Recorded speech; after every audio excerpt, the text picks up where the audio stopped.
Awesome. All right, everybody. Welcome to another episode of Collective Bodyflight Academy.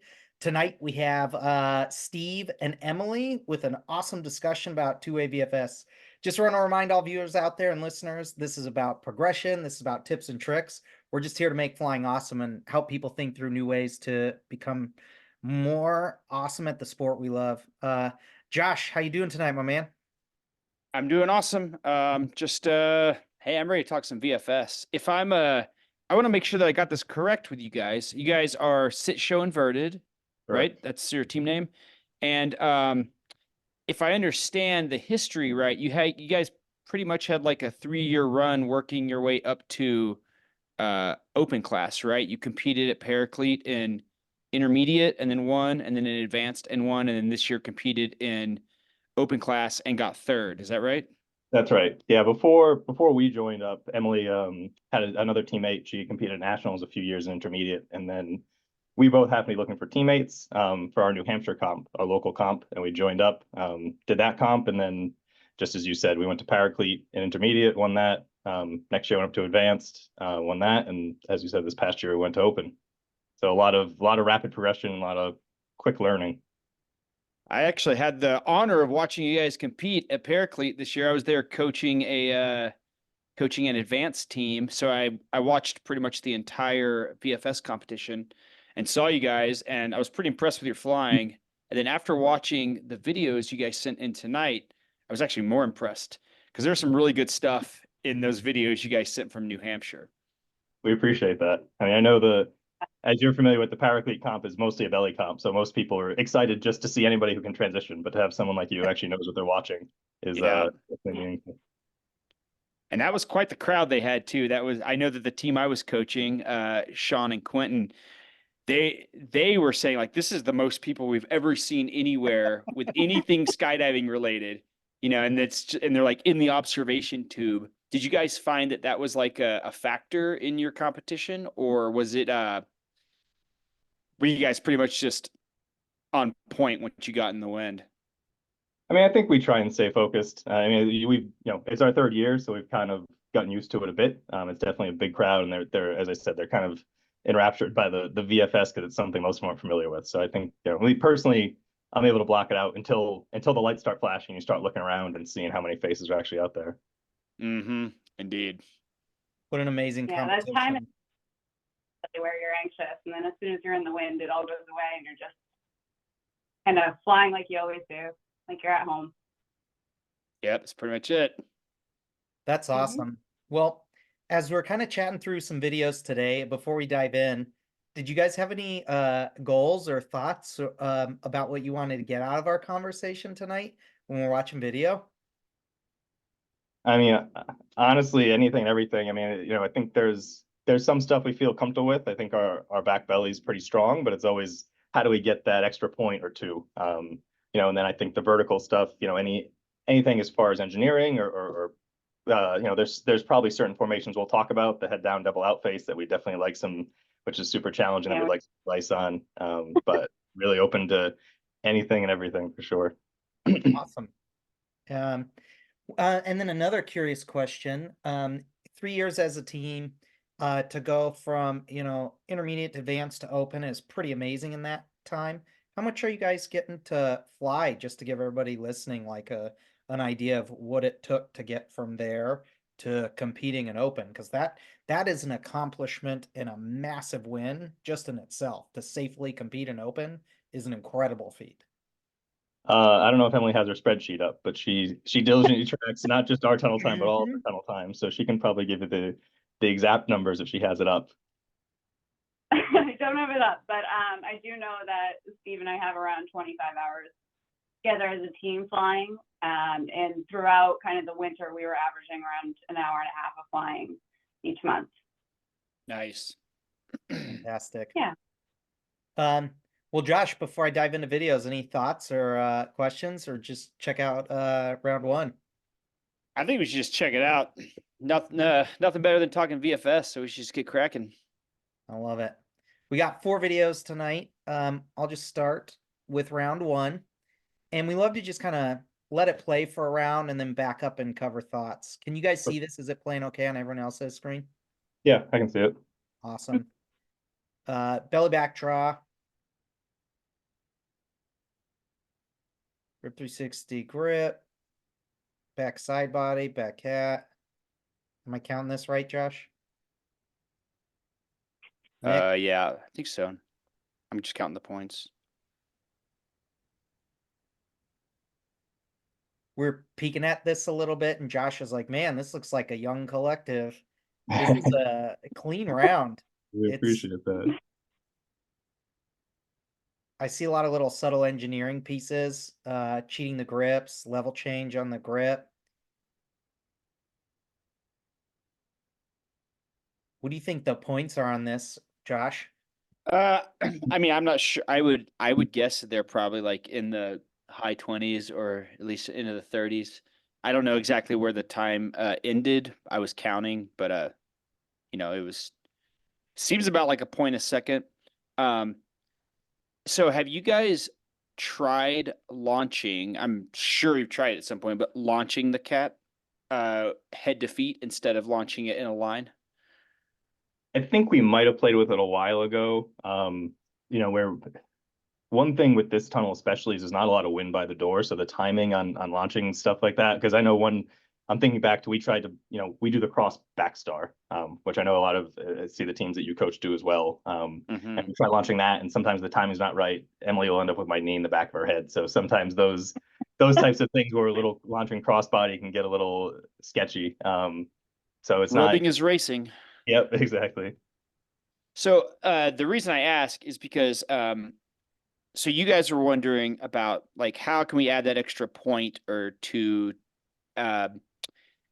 So a really good mindset to have in VFS is that it's not about moving fast. It's about eliminating all the downtime in between the points, which if you guys have watched this video, you probably heard me say that 1,000 times, or watched this show, you probably heard me say that 1,000 times anytime we talk about VFS. But one of the ways that you can eliminate just a little bit of downtime is I think about the first point as you want to launch it as close to the way you intend to fly it as possible.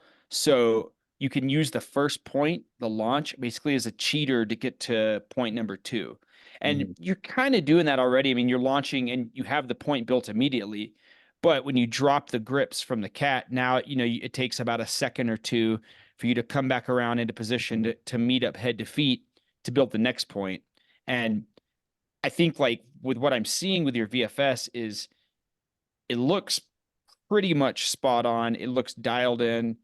Everything I would say the cheats and everything is the exact way that we would engineer it. But that's a place where you could earn maybe just even if it shaves a half a second off, you know, that ends up giving you maybe one more point down the road. And you're kind of already riding the edge of the speed that's even possible right now on a draw like this. And so it's the only way you're going to get more points if you're flying like this is you shave like half a second off from the entrance, shave like half a second off from your level changes when you vertical that 360. And that's the first thing I saw was like, well, if you launch the head to feet, then you could drop the grips immediately and go into point number 2. You sent us really good video here. So anything that we're going to tell you on a video like this is going to be like nitpicking it to like the nth degree because it's already really good and really fast. Yeah, I mean, and that's what we're looking at. I mean, I think we both agreed that, you know, as we said, the past few years have been a lot of learning, and now it's trying to really work on those details and find those, you know, seconds and half a seconds. So that all makes sense. Yeah, so one before you go, Mike, if you launch that, the normal, like the head to feet cat, as soon as Emily's feet are off the door and she's in the wind, Steve, you could just drop the grips and immediately grip switch over to her hand, and you would have 2 points basically before flying even starts. Yeah. And then if you kept this pace up, then like, oh, you know, maybe you go from like a 29 to a 30. Yeah, and this was a scored was a competition round, so I actually pulled it up. This was 27 for us. Yeah, it's pretty high score. How did you guys end up finishing in Paraclete? So Paraclete, we got third. I forget what the average was. That's a good question. And then what was your belly back score compared to the other belly back teams in Open at Paraclete? It was pretty good. I think, let me pull it up. I mean, I think because Emily and I were talking, I don't think we've lost. There was one, so the New Hampshire comp, there's 2 belly back beginning, 2 at the end. And round 10, we had the second highest score. And I think that was the only belly back we didn't have that weren't tied for the highest score. So you're crushing belly back. You're first place or high up always. And this That video seems to be, shows that. seems to be the trend. Um, Yeah, I mean, New Hampshire, people preach belly back quite a bit. I know you guys have talked about sometimes teams neglect it, but it's something in New Hampshire that people always preached and really pushed to work on. I think some positive things to highlight are the level changes in the grip 360 grip to stay tighter. You're doing a ton of grip switching in between the points. I think the hard one is right when you go from back to belly in the mixed side body and you're having the reach and the barrel roll all at the same time and you're picking up the leg. That's like in a good way, a real dirty, cool free fly move that takes a lot of skill to get there. Emily, you're setting a perfect position. You're keeping in control, making this clean and fast. I see no brain farts. Do you guys use sentence structure? Have you heard us talk about that? Or what is your memory device to get this? Because I see like no brain farts or stopping because of memory issues. So, I mean, we learned sentence structure from listening to you, and it's something we're trying to implement now because I think it's one thing we've struggled with, both of us, because as you said, the words are very long and it's hard to keep them all in your head. So it's definitely something we're trying to work on. Maybe this is off to a tangent of belly back or a lot of VFS, but Josh, what's your opinion on the formation turning slowly over time to shorten the distance between grips? I feel like if you and I flew this, we'd stay in the center, but just knowing me, because I'm like the lip flip twister guy, but I always end up turning and Josh ends up moving with me a bit, but it somehow cuts the angle on quite a bit of grips as we're going through the mix side body and other pieces. Are you intentionally keeping heading, Emily and Steve, or is this just how you are? Are you locked in that way without thinking about it? Because you maintain heading the whole draw, and I don't think Josh and I would on this. I wish I could say we do the same vertically. I think we do try to focus on it and try to keep our slots as much as possible, but I think we're also pretty good at compensating. If one person moves, the other person's gonna accommodate for that. Yeah, but with the back belly, we're a little more dialed in on staying in our slots. Great.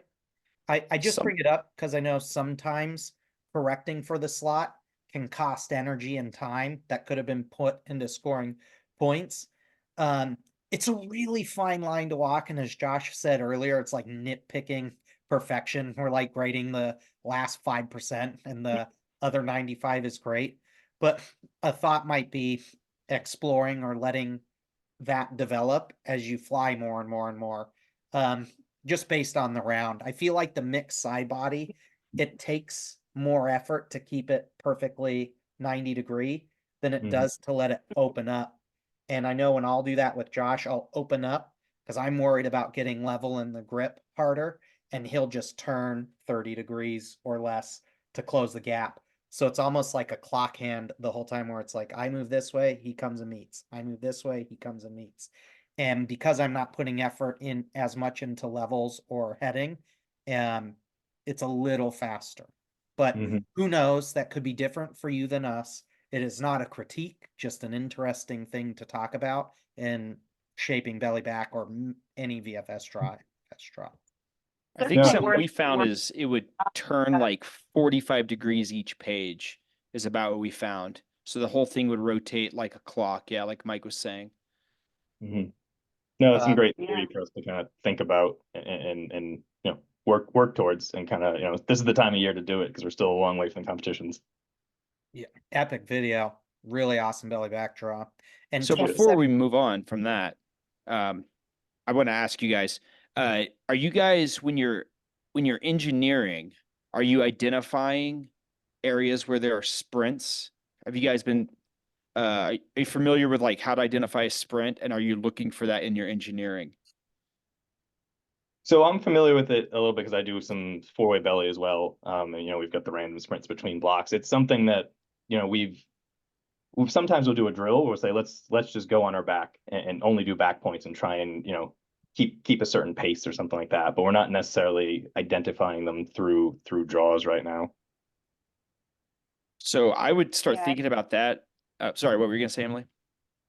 I was just gonna say, I think we're starting to learn some of this, through listening to you guys and doing a little bit more digging and trying to get some coaching of how we can be thinking about it differently. I think, we spent a lot of time learning the points and how do we, build them and fly them. But now we're really trying to clean up and become more efficient and have those sheets in our brains that are going to help us kind of stay on point. So that's a newer concept for us, but a good one. Yeah, start looking to identify a sprint. You basically, it can be as short as 2 points, but it's anywhere where there are 2 or more points that are just sitting there waiting to be taken without you moving your body or having to transition. So like what I saw in that was when you went from the bottom of the grip 360 grip into the side body, and then even like as you're cheating around to her leg as you're transitioning, like that little 3-point section, I Boom, would feel that like right there. That would be the end of your sprint where you grab her leg and then you transition. So you got the boom, close boom, here, the boom. side body, the Yeah. cheater grip. That's your sprint. And if you start identifying those sprints and you kind of break your draw, your engineering of your page into sprint sections and technical sections, then you can have a more realistic idea when you're walking of what speed you should be moving. Like it's important to try to walk it at the speed you think you could fly it. But when you're laying down on the ground, if you go like close a 360, pick up the side body, and then cheat over to her leg, you know that like those are going to go boom, boom, boom. And then the draw is going to slow down slightly as you transition. And then it's going to speed up a little bit whenever you get back to your back again. Mhm. So identifying those sections, that's another way that you can give yourself just a little bit of a mental edge of knowing we should be thinking about going fast right here, and then we should just let it naturally slow down when the transitions come into play. If you start thinking about that, it just puts you just one step further in your engineering. So you're, it's a little bit less of a surprise on the first couple of pages when you're like, oh, those 3 points just fell right in my hand. I didn't even do that on page 2 or page 3. If you know that on page 1, now you're setting yourself up to like the first couple pages, you're maybe a half a second faster during those sprints, and then you add another point or two to your overall score. Love Makes it. sense. All right. I want to check out. I'm excited for round 2. I haven't watched past round 1. I'm seeing a vertical draw. Yep. Yeah. Ready, set, go.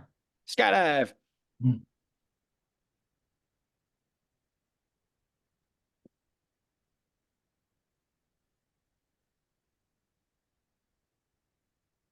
Head down, grip 360 grip.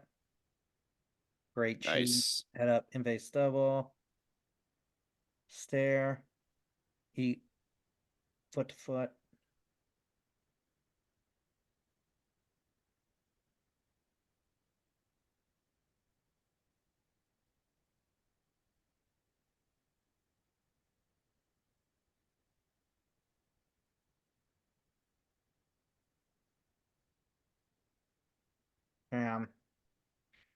Emily, did you do Seeing 4-way FS prior as well? No, I don't have as much time on my belly at all. It's really technical. How you're Mhm. engineering the points, flipping down, the cheating. I think who's in what slot, weight and stuff. It's all pretty clean. Like a massive majority of this is really, really awesome. I notice I'll let Josh talk more about the technique of it, but I think about VFS legs a lot when I see this flying. And it's just a way of shaping your lower body to get the lift and the power that your lower legs have in a sit fly to be more under you. So instead of 90-degree angles with that energy and lift kind of under your thighs and slightly in front of your torso, you're just bringing your heels and shins under you a bit more. And it's more like a mix of knee flying and standing all together. We call it VFS position, vertical formation sky. We want VFS legs. So whenever the coaching or the thought process is like, hey, push your heels down, more pressure, it's just a way of getting your torso more up and over your legs. As you fly more and dock more, it's going to naturally happen no matter what. It's like not something you necessarily will coach to get to, but through time and practice and repetition, it will get there. And I think it's a massive trade-off. You get confident and go too much, you fall to your belly, which nobody wants to do or see in VFS draw, but you do get to a point where you start to feel a lot more comfortable with more and more wind on your shin. And what happens as your body gets over the top of your legs is that lift in surface area is now directly under your torso. So your arms that are normally behind you to compensate for that adjustment are now free and neutral to take grips or support you with fall rate. It will change, it will happen. There's silly drills to do it, but I really just think training VFS Open will do this anyways. It's going to make you do it whether you like it or not, whether you think about it or not. You're going to VFS leg, and it's going to get your arms in front of you more often in an effortless, easy way. And it's years of practice and a lot of flying. But I'd see in the sit fly just a little bit more VFS legs, and it'll make the reach and the connection a bit easier. But you're going to feel less stable than you would in a traditional sit. So, a little bit more VFS legs, a little bit more unstable and harder. A little VFS legs, it's a stair-step process over time. That's think what stands about out to me first. So I think about VFS legs. It's like this. I think this is going to be more important for Emily than Steve, because this is. I'd say, like, actually, Steve, you're probably already doing this just a little bit. It's just every time you pick up a grip, just applying a little bit of pressure on your feet. It's almost like lifting your butt up out of the seat about 6 inches. But I think it's going to be more important for Emily because you don't quite have the same reach that he has. So you might actually need to be leaning into the dock a little bit more.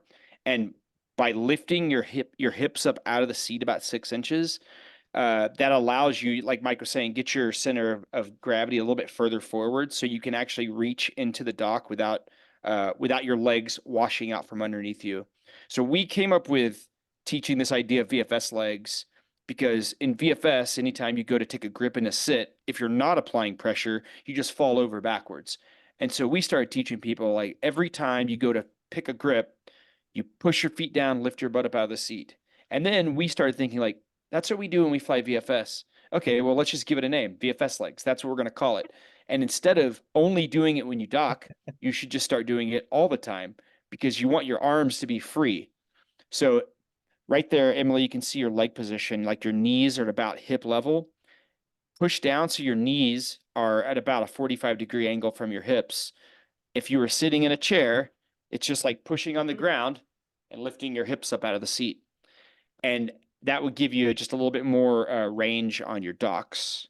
And then a few other things that I'm seeing on this would be something you could try to add is as you are transitioning to your head. Can you take it back to the beginning, Mike?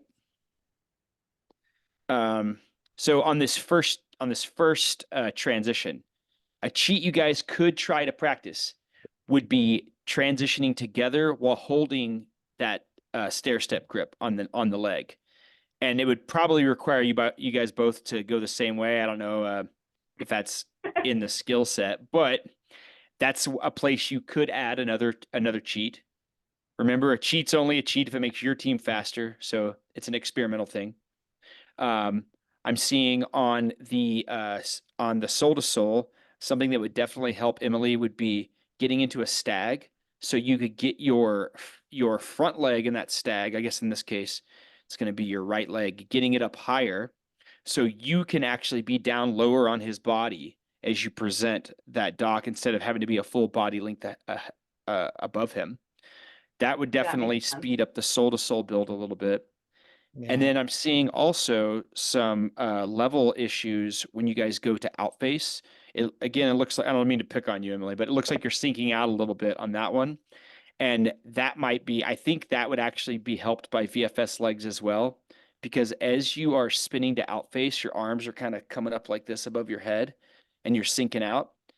And see how you're like reaching above your head to pick up that outface. And VFS legs, it just kind of, it's pushing down, so it seems like, oh, I'm going to speed up, but it actually kind of like, it gives you just a little bit of lift. It just kind of makes your body position more efficient overall. And so I think that's a way that you could possibly keep from sinking out as you go to outface. Okay. And another thing I'd love to share, a growth point and something that would be a cool drill.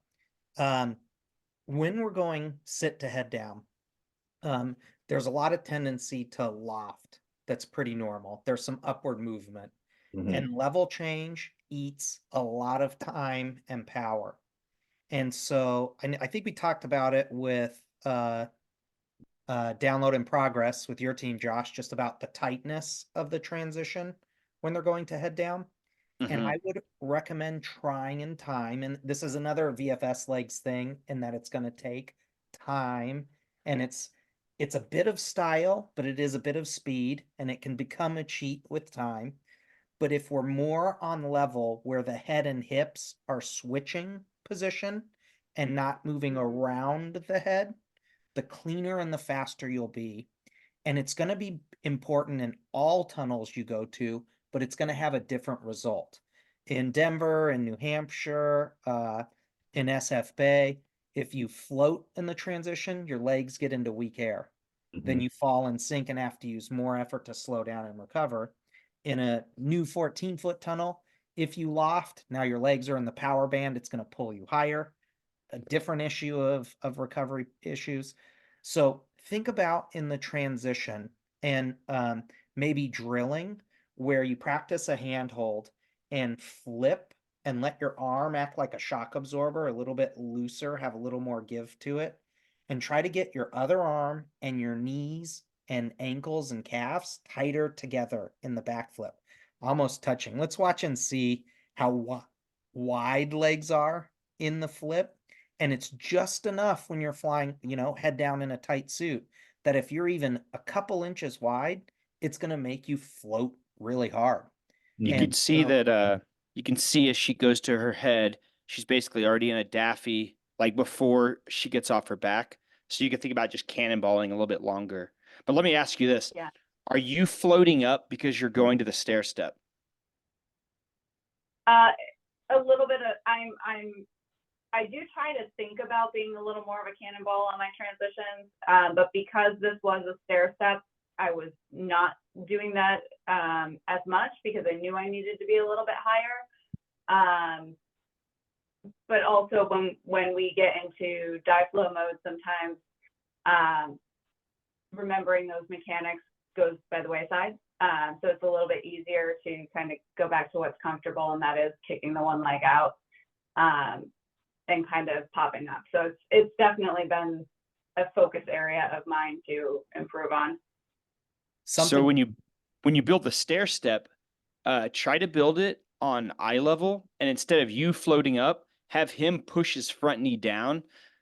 So that way you're building everything as close to the same level as possible. So if that stair step were followed up by a head down double, head down double, head down 360 or a grip 360 grip, whatever, you wouldn't have to do any level change, and then you could sprint from the stair step to the next point.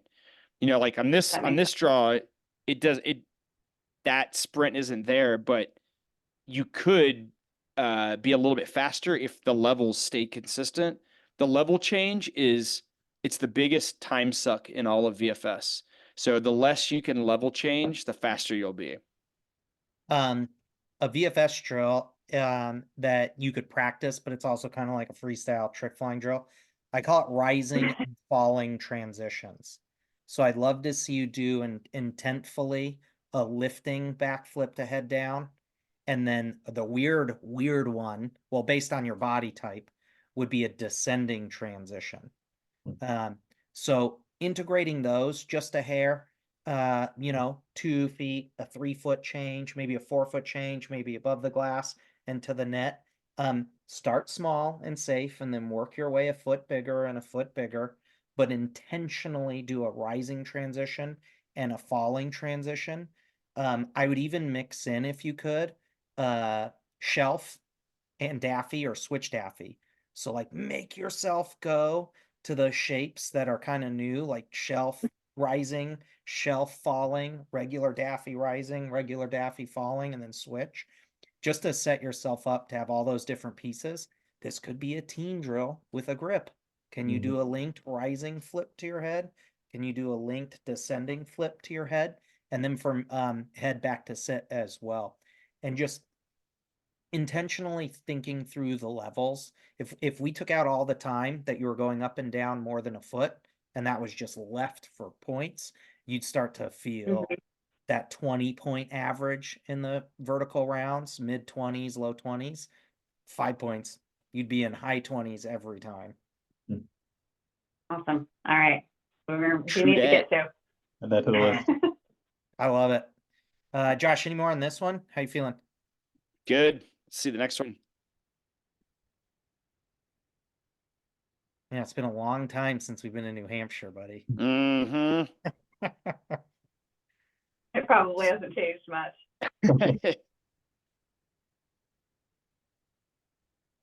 Oh, here we go. Yeah, big time points.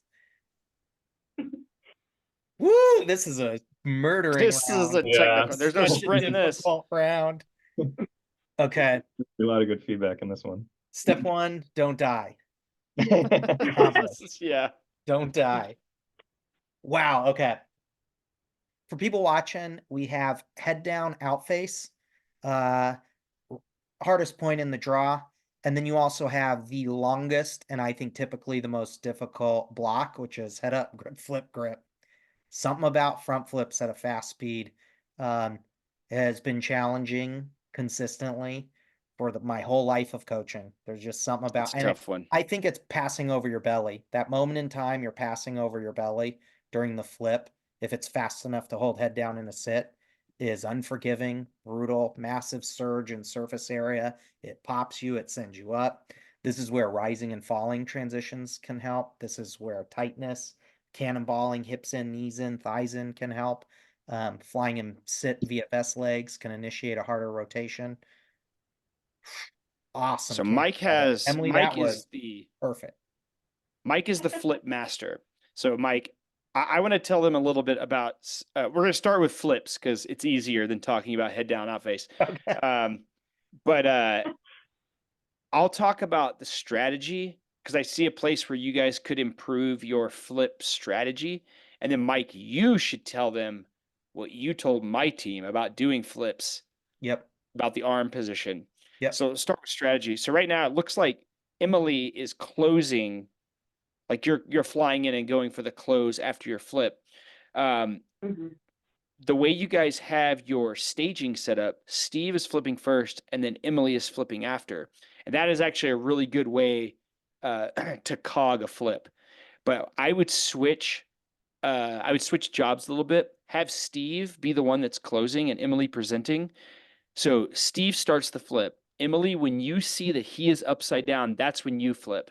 So he will finish half a rotation ahead of you. And then when he finishes, now he's watching you and he's basically like chasing to go get you wherever you go. And you probably have experienced this a lot, but you probably float a little bit on most of the flips, right, Emily? Yes. So if you know that, Yeah.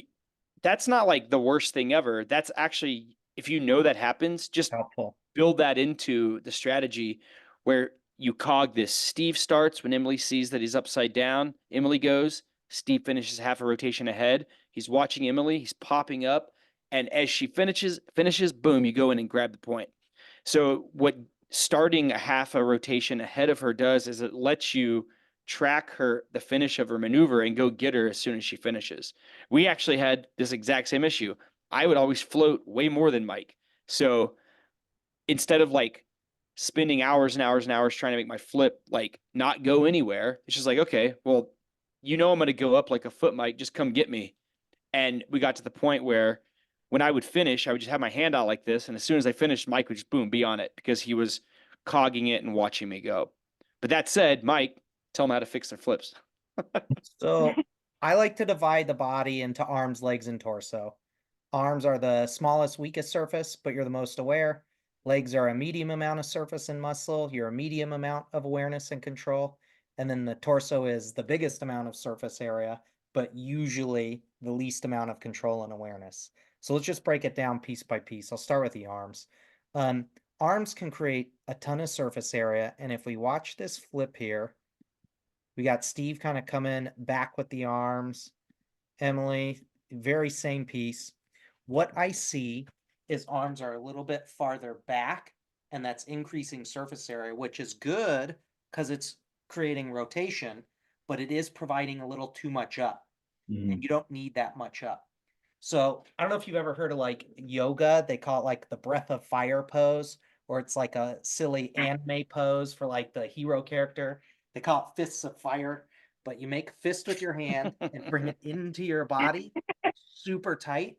Look at where the arm is. Not extended for surface area. You're getting at that wind speed all the pressure you need to produce the rotation, but you've halved the surface area. You are giving up some stability. Let's look how wide the arms are in the flip, which is comforting and giving you control.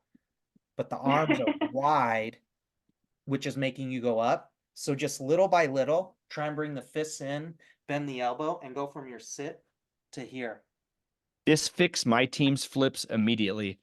When they came on the show and they talked to Mike about flips, and then the next time they flew, Sean, who was popping, he had like perfect on level flips immediately. It was just the arms. That's all he needed to change. I picked intentionally, Emily, like the wide one.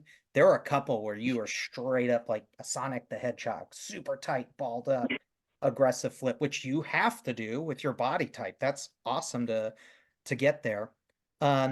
With the legs, right? Try to see if you can have your thighs, knees, calves, and ankles touching in the flip. So you say like legs together. That's what I'd see if people could do that. Can I pause the video on a flip when your legs are together?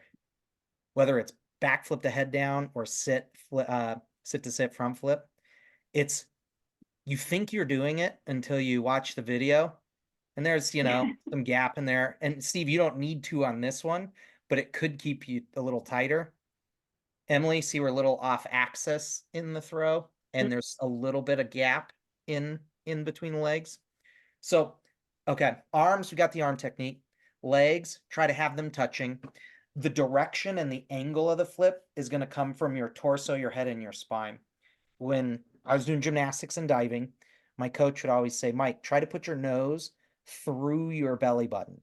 That physically can't happen, but the intention in your brain needs to be that you're rolling your neck and spine and head so hard, you're trying to put your nose through your belly button. And then take the moment that you need in the setup for the flip to keep it vertical or straight. Just so you don't avoid any like side pushing or side sliding.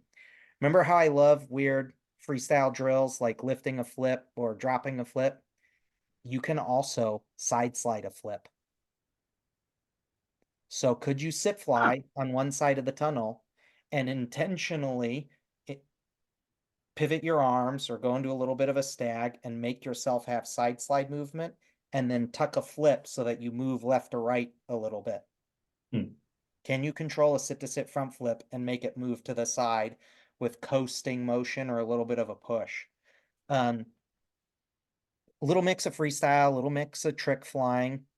But if you develop just a sense of awareness of how to intentionally move left or right a hair, it's going to make this so that you can steer in the middle of the flip and or never move if you don't intend to. So another odd little drill you could practice to make the sit flips better. So there's my coaching for arms, legs, and torso, and things to think through or drills to bring towards it that would make you a little bit cleaner, a little bit faster. That's great. Yeah, I mean, as you mentioned, the sit to sit flips is a challenge and something we've invested a lot of time on. But yeah, those are some things to take it to the next level for sure. Love it. It's a killer for some reason. Like it gets everybody. I'm Yeah, and I sure you think, guys, I don't know if you guys watched the advanced competition, but the flips basically decided the whole competition at the very last round. How good people were at flips. It knocked people off the podium and put other people on the podium. So it's definitely a point that's worth putting a bunch of extra time into. for sure. Love All it. right, outface, Mike. Let's go back to Yeah. that one. Let's talk about outface. So I see you guys more or less doing this, but outface, I would say that unless you spend hours and hours and hours doing it, you're probably going to have like a 50% success rate with outface. And we always used the mentality, we called it one and done. So the way the scoring works, if you attempt a point and you miss it, it's a 0, which is not that bad. If you do not attempt a point, they give you a -3. So you got to show that you're at least trying. You guys are already pretty close to doing outfaces, and you're getting them, I'd say, like half the time. So you use this mindset of basically one and done. We're going to grip, we're going to go. Whether we hit it or not, we're just going to continue around like it's a 360 and go to the next point.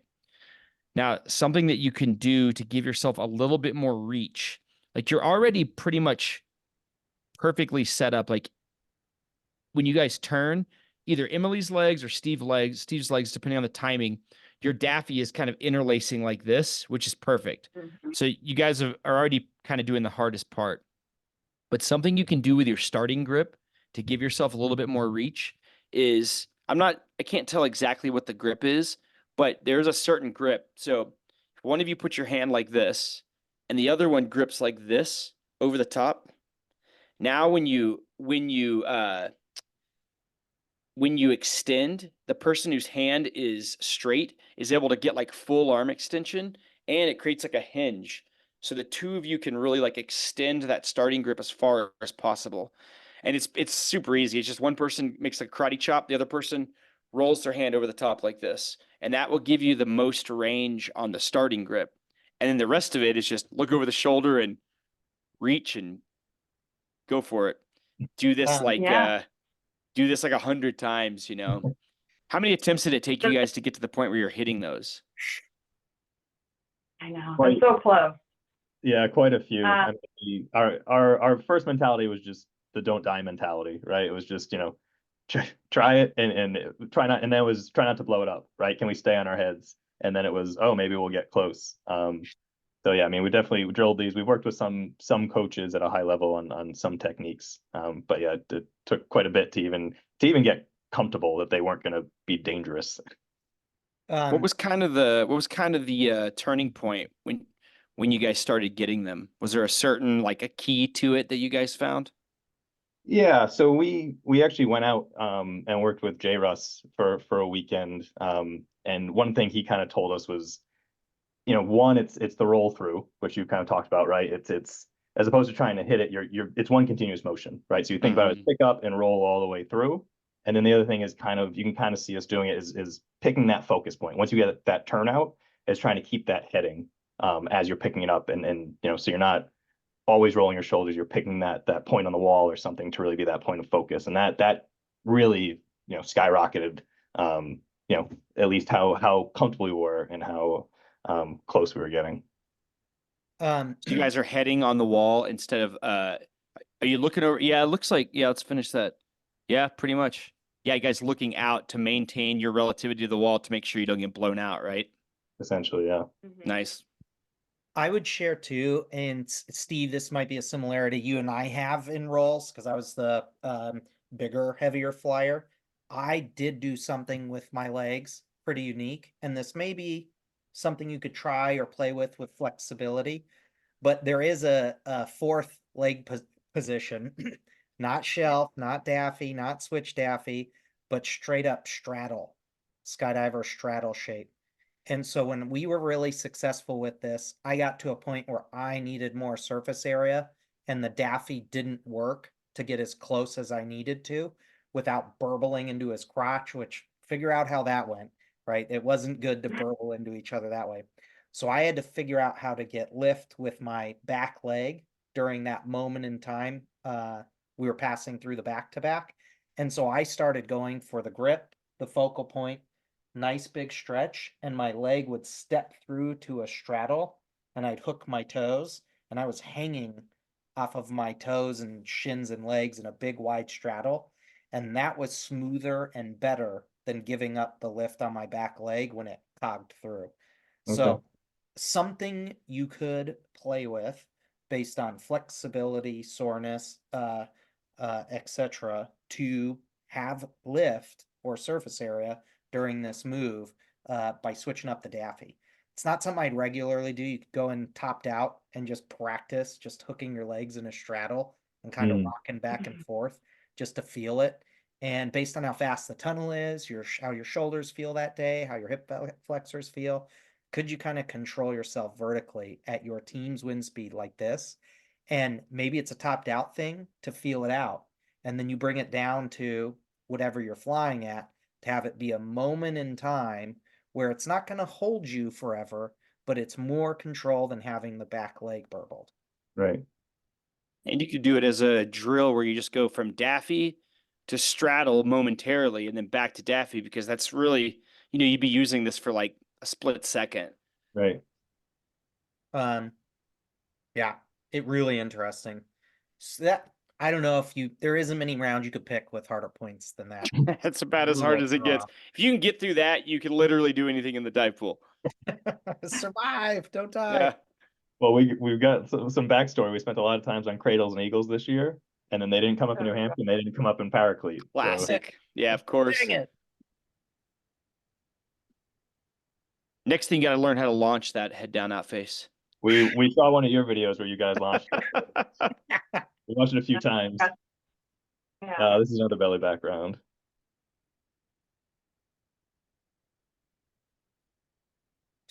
Clean.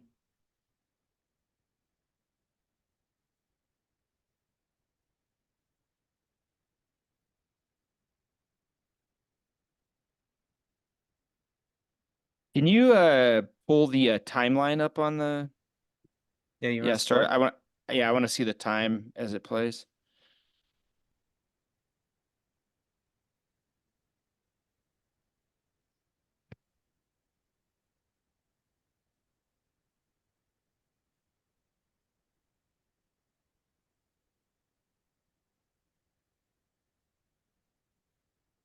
It's really nice. Yeah.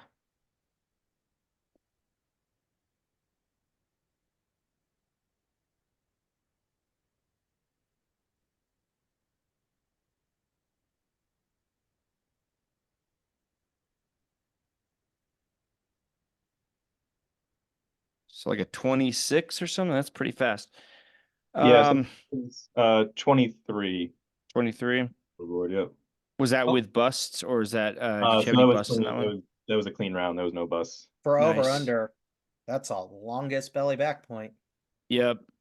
So something that we found with over unders, and you guys might already kind of have this mentality. We talked about making the level changes as small as possible. So with over unders on your back or over unders on your feet, a lot of times people will get in a rush and they're like, they'll pop way up and they'll make a big motion.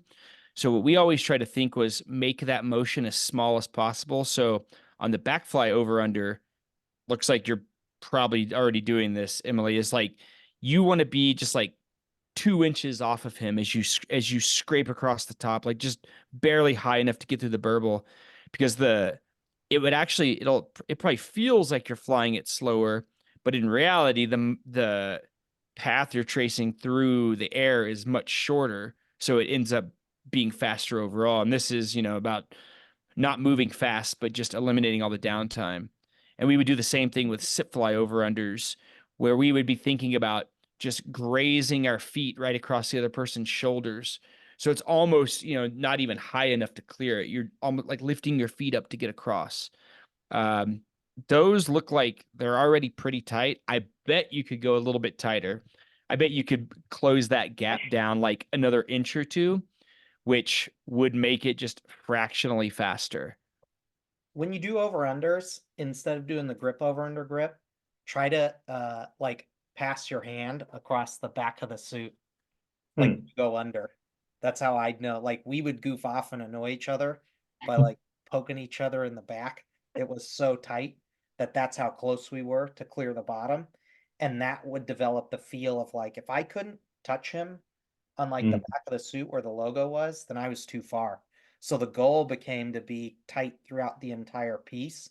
And we had to learn to tone down the hype and the adrenaline and just have crisp, clean flying with the right amount of intensity and spacing. This is awesome. And This is yeah, really good. Emily, those grips look good. yeah. I see on the Thanks. barrel roll a little bit of wobble coming in and out. Maybe that's because you're rushing or it's round 10. I don't know. Is this like 1 in the morning or midnight and how a tunnel comp runs? No, it was afternoon. I do see a Play that tiny bit again. of wobble, and that could be something that if you're initiating with the legs a little bit more versus the arms, it would go away or melt away, but who knows, right? Like, I love to see it super clean, just to make it a little faster. Hmm. Was the first point of this, what was the entrance, or what was the first point of the draw? Because you think it's guys launch an open. I think it's a But- mixed open. So it looks Mixed. like it's, yeah, mixed open Okay, to belly closed, grip over under, gotcha. Okay. and then a mixed closed. Yeah. Yeah, I spent a lot of time on belly on this one. Yep. So they do 2 and then 6 and then 2. Yeah, it's something the meet director started a few years ago because we do 10 round. Like I know at least the Paraclete Nationals, they only do 8. Yeah. But she started tacking on 2 back belly at the end. So even, no matter what, back belly is always a lot of points, right? The percentage it's 2 rounds even at Paraclete, but the percentage of points is probably 30 to 40 if you're a good team. So in New Hampshire, it's even more so because we've got 4 out of 10 rounds of back belly. Oh Love it. man, that sounds awesome. It does. That's a great idea. And that's probably why you guys are so good at belly back. I mean, you're getting like exponentially more belly back experience. Do you guys do a lot of these comps at home? This comp's only once a year. There is a woman, she does some scrambles once in a while. But this is really the big comp in January. Mm. Belly back's clean. Just keep consistent enough that it doesn't deteriorate. Mhm. That's Yeah. it. And I enter don't know. the points. We always had the mindset that you could just win the competition in belly back. And I think that, that's with all the experience that you guys get, you probably train it more than most teams would train it because you're flying 4 rounds at home. And, just keep that up because you can, most teams can fly vertical, but not everyone is good at belly back. And if you can get a little bit of an edge in the first couple of rounds, it can be the kind of thing that sets you up to maybe beat a team later down the road that's better at free flying than you guys are. You get, an extra 5 or 6 points in the first 2 rounds that gives you a nice buffer zone. And I'm guessing you guys also kind of had that mentality at Paraclete, right? Like you want to try to front load as many points in the belly back just in case a head down outface or something comes up, a point that you guys feel like you struggle with. Mhm. Yeah, absolutely. I mean, Yeah. there's a lot of really good free flyers at Paraclete, so we knew Oh yeah, play to our strengths for sure. indeed. Yeah, that round looked awesome. I feel like you're just showing off throwing us that one at the end. I think one areas of opportunity with the back belly is our transitions from back to belly and making them a little bit cleaner, which I recognize is just our personal flying, but also kind of engineering them.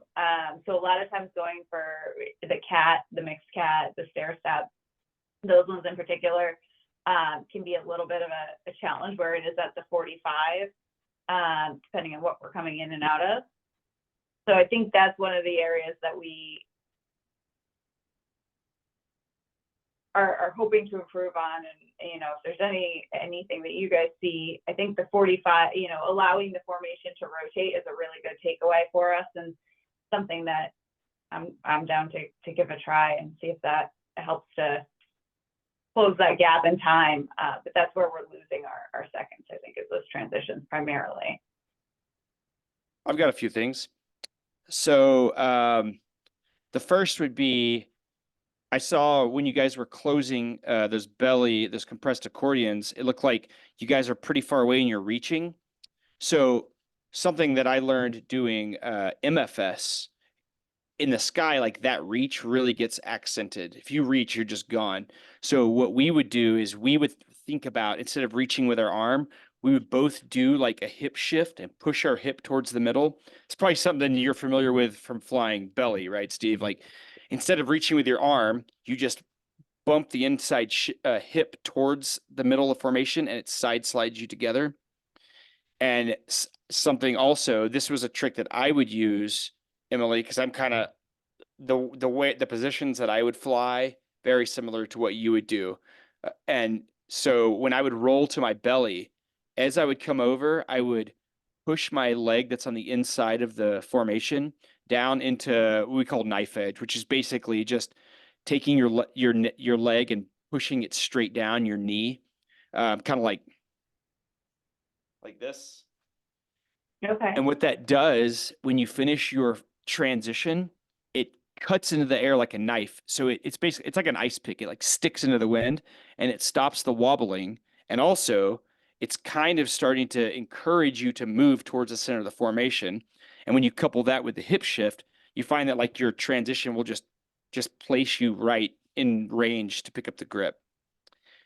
And then when you guys are transitioning from, like, let's say one of you is going from belly to back and you need to pick up like a stair step or part of a cat, we would use, we call it a punch through. So you may be rolling with your legs, but like if you guys are doing right arm in the center on your belly back on your back fly, correct?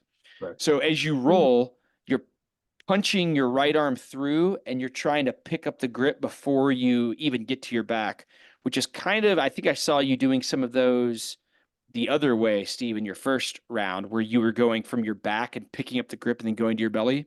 Right. Anytime you go to your back, you should also be thinking about doing that, punching through and gripping on the way through. Okay. And then, Mike, do you want to talk to them about anchoring when they're going into a belly star, which we didn't see a belly star tonight, but it's a good cheat to think about if you're not already doing it. Yeah, when we had a draw, so in our team dynamic, which would probably be your job, Steve, is you do the barrel roll first and anchor and just set out the grip so that Emily or Josh could pick that grip up in the back fly and then wildly and quickly and aggressively throw the barrel roll without care for levels or heading. But because you're already connected, you cheat through all of that difficulty and thought process, and you just turn and let the teammate meet you. And so you have a heavier person anchor on the belly, and the lighter person just get the grip and perform the transition as hard and as fast as they need to, and not worry so much about levels. You're already connected. Just help pull them into the other side. And so it's always like a trade-off. We're always trying to have 50% of the effort be on Josh and 50% on me, so that together we were coming to the conclusion or the sentence structure faster with less effort. And so anchoring was my role, especially in the belly star or any point where it went from mix to same direction, where I would just have a big, strong, obvious grip that was easy for him to pick up. And he just had to get that and he could throw it in a punch through while he was turning. And my job was just to be solid and let my weight like pull him towards me. And that was a way of us using our differences in height, weight, and surface area and flight skill strengths to our benefit. And in the beginning, it was a detriment and a challenge and harder, but it became something that made us much stronger and faster in the end to learn to play to that at the right time in the right way. Like we would just spend a little bit extra time letting Mike pick that grip up. The way it would be set up, like let's say we're going from back fly, and then our next point is a belly star. Mike would turn 90 degrees and he would pick up my arm, and then he would just anchor me and hold me as I would barrel roll. So when I finished, even if I popped, he would just pull me in and close the grip. Mhm. And that's a good way to cheat if you're going to your belly and like the wind speed's too fast. For me, it was always too fast. Yeah.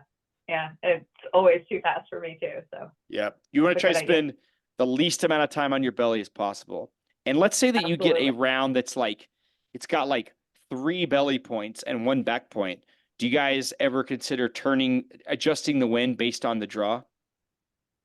We've never really done that just because I think we train it we're going for training consistency, right? So if you're always flying at a certain speed, you know, getting used to that, right, is tough, especially if you're trying to do it in comp.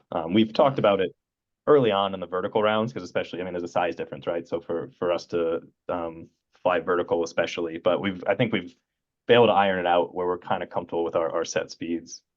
Yeah.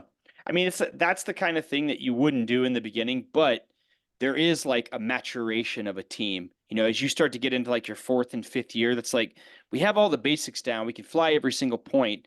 Now we need to start refining down to like the minutia.